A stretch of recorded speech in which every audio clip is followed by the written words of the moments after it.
Biomechanics in tennis. Biomechanics are how internal body structures, like bones, muscles, and tendons, move together to achieve both athletic and everyday movement.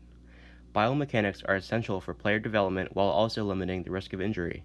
Biomechanics theory is a general framework for good strokes. As you have seen, biomechanics apply to all sports.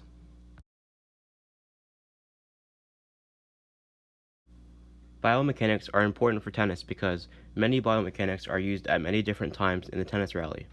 Correct use of biomechanics are essential for player development and also reduces the risk of injury.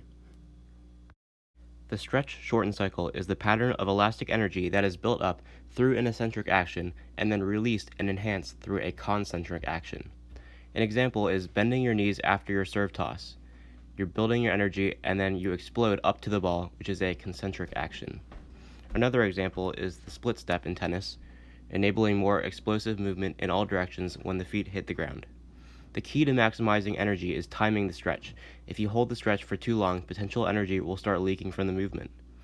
In an experiment involving weightlifters doing the bench press, up to 55% of the stored energy was lost after a pause of about 9 seconds.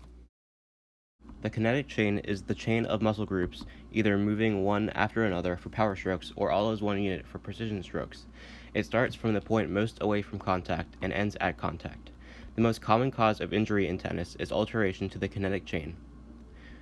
The kinetic chain is not just restricted to tennis. Other athletics like baseball or football players, even rock skippers, utilize the kinetic chain. There is a 4-step procedure you can use to improve your game. Start by recording yourself so that you can analyze your form. On your next tennis session, focus on one aspect of the kinetic chain that you could improve on, and master it. If you do this for all aspects of the kinetic chain, you will soon have a good groundwork for your stroke.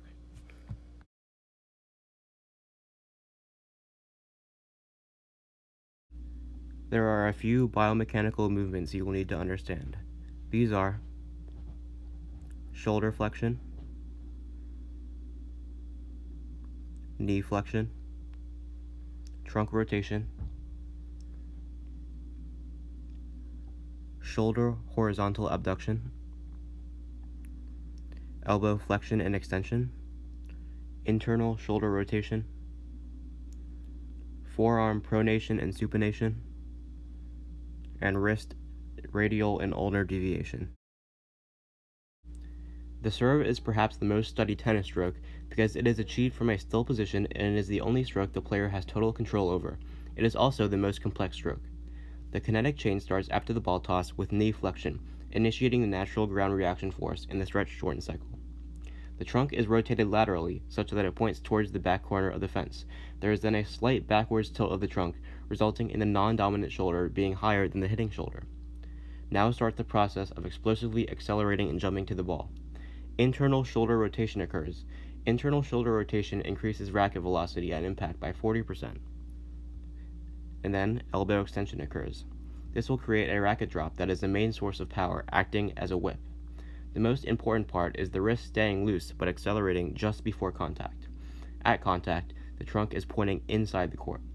The racket finishes across the body after contact. All of these come together to produce a good serve. So again, there is knee flexion, trunk rotation,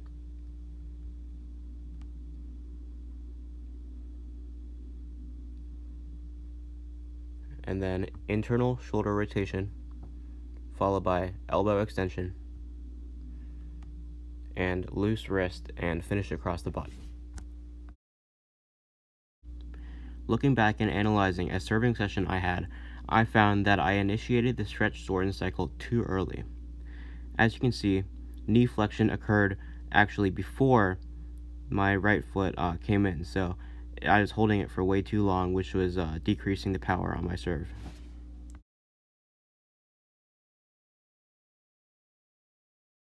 In this next session, I focused on not initiating knee flexion until later in the toss. As you can see, this resulted in a more explosive shot, and I felt I was able to get a lot more spin on my serve.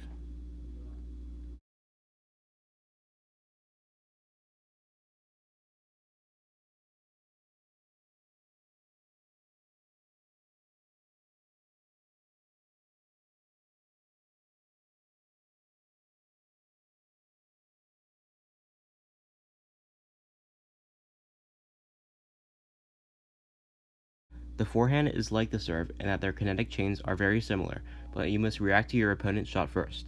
The forehand is most often performed from an open stance, where the feet and legs are pointed forwards the whole time. After getting into position, the knees should be flexed and your trunk should be pointed to the side. The racket should be in a position where the head is above the hand to utilize gravity. After this position, the racket is dropped and pulled forward with internal shoulder rotation and horizontal shoulder abduction. Again, the wrist should stay loose to achieve racket lag, but also accelerate through the contact point. The windshield wiper motion is the combination of radial deviation and internal shoulder rotation that produces power and topspin. As you can see, it looks like a windshield wiper.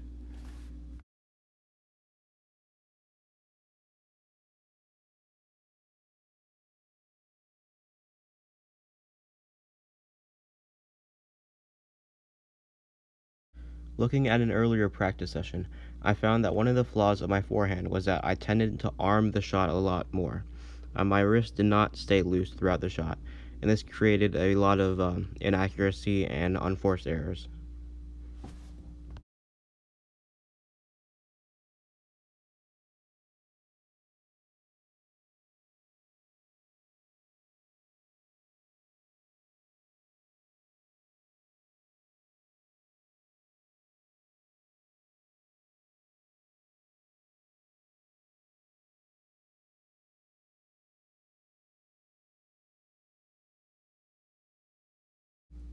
Now, when I'm really focusing on loosening my wrist, I ended up getting a lot more power and consistency.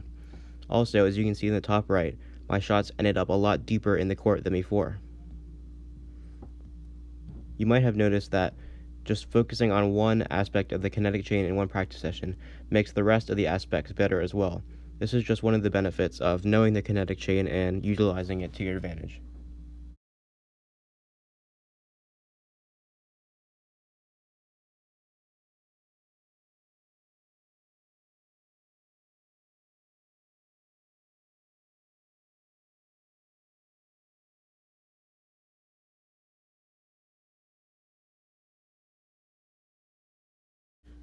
The two-handed backhand is generally performed in a closed stance where the right foot for right-handers is planted in front of the left foot before and during contact. After recognition and movement, the racket is held in a position with the head above both wrists and pointing backwards. The racket head is then dropped below both wrists due to gravity and the pushing and pulling of either hand.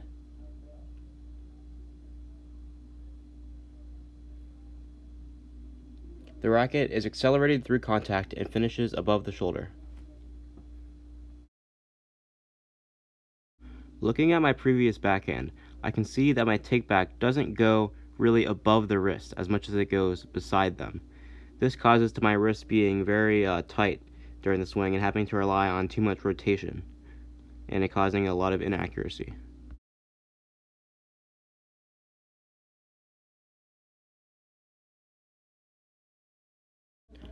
Looking at my backhand while focusing on having a takeback above the wrist, I can see that it produces a much more fluid stroke, and I was able to get the ball through the court more and have more depth.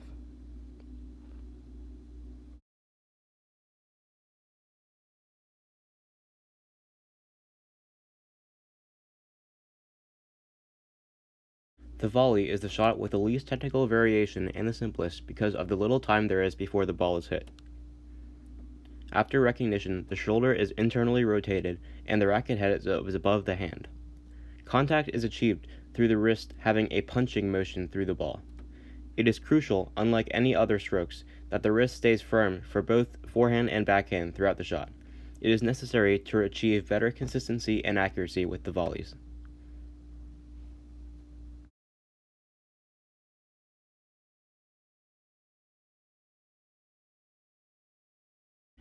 On my volleys, instead of punching it, I seem to be just cutting at it and producing a lot more spin than I need.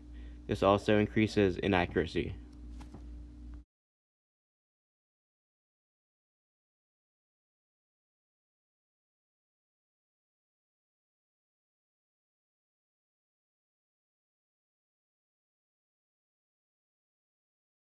Now, when coming to the net and focusing on punching through the ball, my volleys felt a lot firmer and more stable.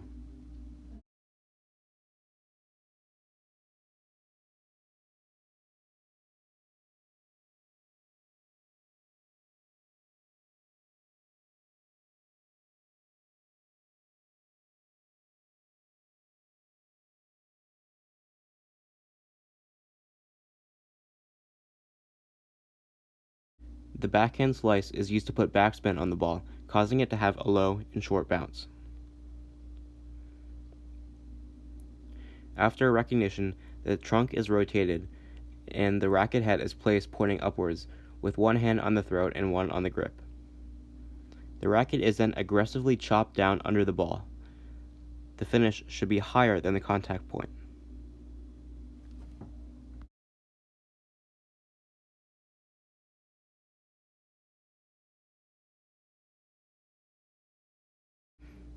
On my slice, again, the racket seems not so much going above the hand as in line with it.